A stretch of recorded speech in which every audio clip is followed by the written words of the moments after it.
they really wanted to clear up. What the government wanted to do was to say that, because we know what happened to him, right? He was the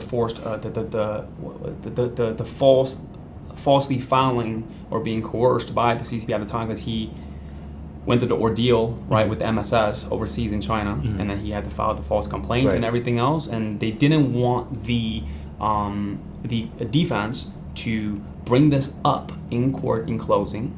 They already game planned for the closing, right? To say, you can't generalize to say, everybody was, coerced or whatnot. So you can't only talk about a specific individual and their experience and this thing, that thing, who was testified in court, who was not testified, and things of that nature. So that's something that they had to clear up. And outside of that, of course, going over closing statements.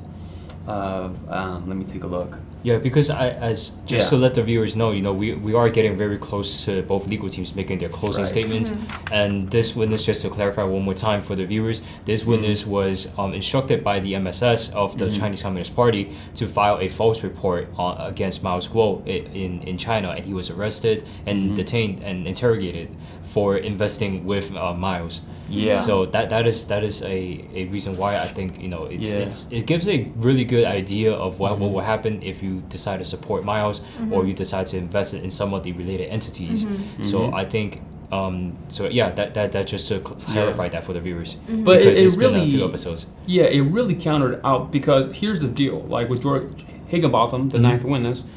And we'll get to it, but just a little bit of a foreshadow is that they didn't want the defense to essentially say that individuals were being coerced to undermine Mr. Miles to extradite him, right? But when George Higginbotham came, the facts are the facts. Everybody can go to the transcript, and we'll get to it. Is that he said in court? We'll get to it when the time comes.